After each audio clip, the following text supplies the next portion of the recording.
2 hours. That's how long this game has to impress me enough to keep playing. Otherwise, it gets refunded through Steam's 2-hour refund policy. So, let's see if it has what it takes to pass the test. This is the Steam Refund Review.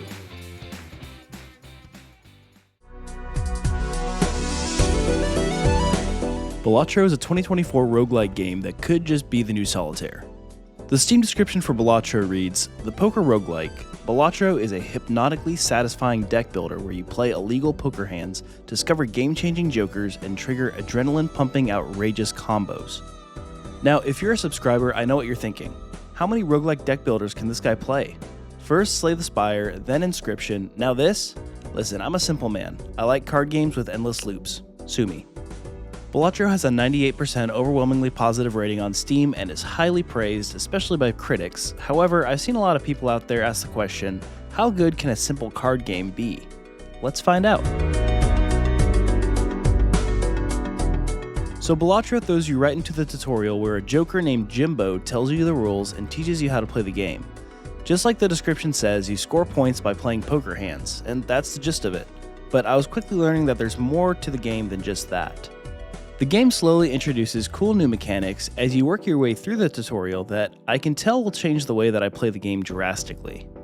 I was able to tell pretty quickly that this game is going to be incredibly addicting. The way the game stacks your score and the sound effects when you play a great combo, it gives you a hit of adrenaline every single time.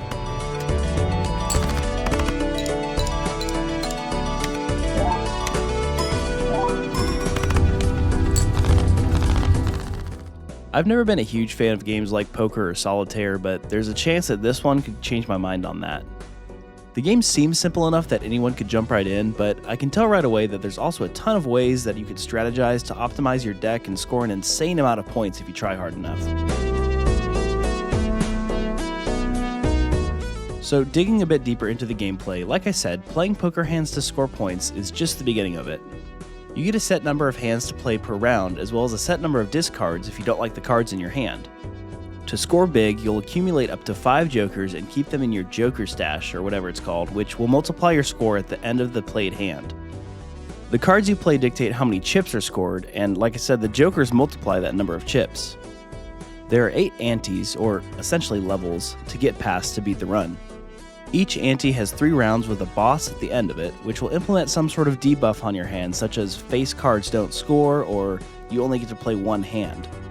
You can also upgrade how many points a specific hand type will score by using planet cards. And as this is a roguelike, if you don't beat all 8 ante, you start over from the beginning. Those are all the basics. There are also spectral cards, tarot cards, different rarity jokers, and more, but we don't need to get too buried in the weeds with all that for this review. As far as the story, I really don't know what to say here. There's really no story here as far as I can tell in these first 2 hours of gameplay. What I can talk a lot about though is the graphical design. The visuals are pure ecstasy. The background will swirl and change in color as you play your poker hands. All the card designs are super cool. The pixelated look of it all really wraps all the other visuals together in a fancy little bow. Now, when paired with the graphical design, the sound design is mesmerizing. I honestly wonder if someone with some sort of psychology degree helped design this game, as it sucks you right in and almost instantly makes you feel this weird sense of peace. The sound effects that play when your cards are being scored just makes you want to go one more round until eventually you've gone 1,000 rounds without realizing it and you finally snap out of your Balatro trance and see a text from your boss saying that you're fired because you missed the last 5 days of work due to being so immersed in this game. Okay, so it's time for complete honesty. I fully intended to play this game for just 2 hours for this review, but I've played this game for more than 2 hours. Like, a lot more than 2 hours.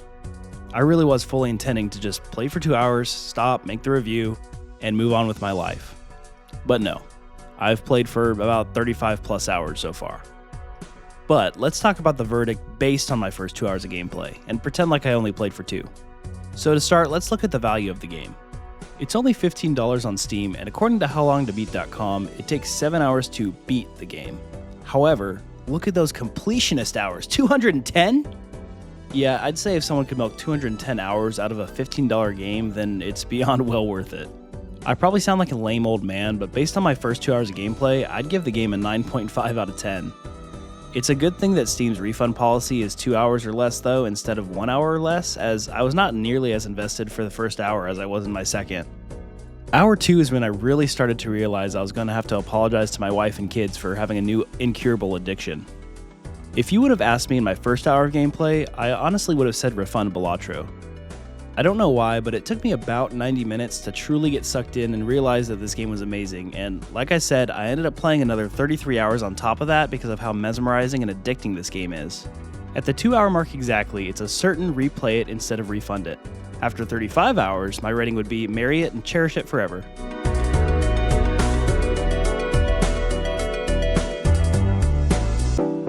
So what do you think? Do you agree that this addiction disguised as a video game is amazing, or do you think I was suckered into a mediocre game due to its amazing visuals and addicting gameplay? Leave me a comment and let me know. Also, tell me what you think I should play next. See ya!